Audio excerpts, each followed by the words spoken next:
नाउरोइबम इंद्रमणि सिंह इम्फाल हजिक ओजागी तेंतक पुंसीवारी पाथोपीरनबगिदमक सागप मेरे नाम को सुझाव श्री नाउरोइबम इंद्रमणि सिंह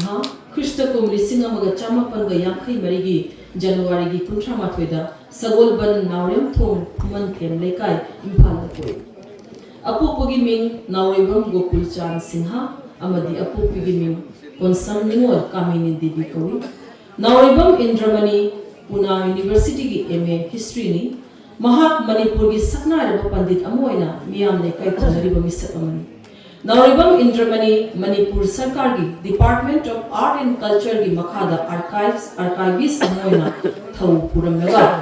क्रिस्टकुम लिसिंग अनिगा तरामरीदा थबक्तगी पोथाखी श्री नाउरोइबम इंद्रमणि सिंह की फोंक्रब लाइरिक खरा पल्लबदा अहानबदा मैते युमसारोल इंग लिसिंग अमगा चामपनगा मफुतरागा मरी अनिशुबदा पाखंग लाइबी इंग लिसिंग अमगा चामपनगा मफुतरा मंगा अहुशुबदा विधि लोंदंबा इंग लिसिंग अमगा चामपनगा मफुतरा मंगा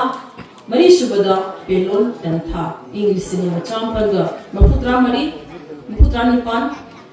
मंगा शुबदा करथांग लमलेम इंग लिसिंग अनिगा तरुक शुबदा फंबालो इंग लिसिंग अनिगा तरेत सुबदा शुबिका इंग लिसिंग अनिगा निपान सुबदा नाट की वारें मापन सुबदा पुवारी की वारें तरा सुबदा the socio cultural and historical accounts of Manipur असिना चिंगन लोइनना श्री नाउरोइबम इंद्रमणि सिंहना फंख्रबा अवार्ड खरदी अहानबदा नहारोल साहित्य प्रेमी समिति इम्फाल की मोरांगथिम चंद्र सिंह सनागी मेडल इंग लिसिंग अमगा चामपनगा मफुतरागा मापनदा फंखी अनिशुबदा राइटर्स एसोसिएशन कपचिंग की पंडित अमु याइमा निंगशिंग मना इंग लिसिंग अनिगा त्रहुंदोय मणिपुरी साहित्य परिषद इम्फाल अमसुंग असम की गवेषणा भूषण ने श्री नाउरोइबम इंद्रमणि सिंहना अरिबा मणिपुरी साहित्य अमसुंग नाट की लमद तौबिरिबा खुदोल कयाबु सखंगदुना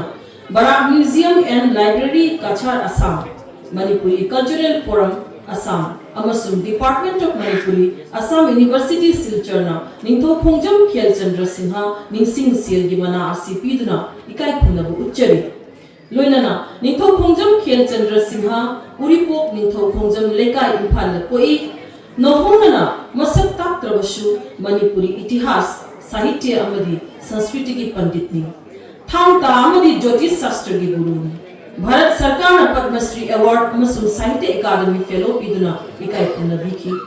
श्री निंथो खोंजम खेलचंद्र सिंह निंगशिंग सेल की मना आसी लेखिद्रबगी छात्र मसु इबुंगो हरुंगबम रासमणिना मणिपुरी इतिहास साहित्य संस्कृति की लमदा थोइदोक ममिंग लेरबा मिसक तपिननबा कपिबन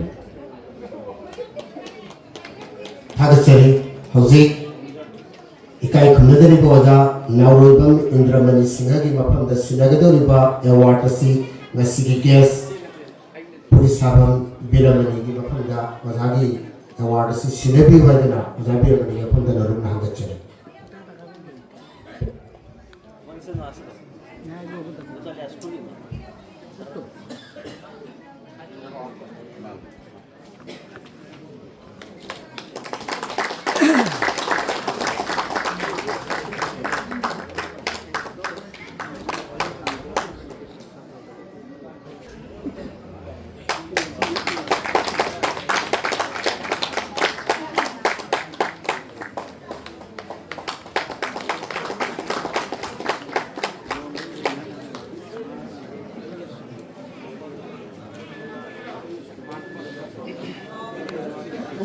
ओजा सिंह थागसरी